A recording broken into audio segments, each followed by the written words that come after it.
வந்தேன்.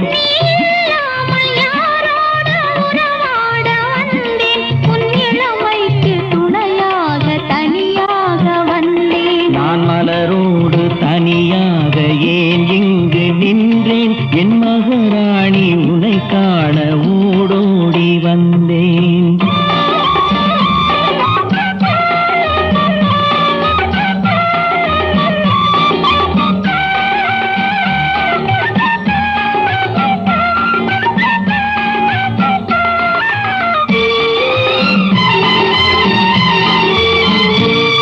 நீ வருகின்ற வழி மீது யார் உன்னை கண்டார்? உன் வளை கொஞ்சம் கை மீது பரிசென்ன தந்தார்? நீ வருகின்ற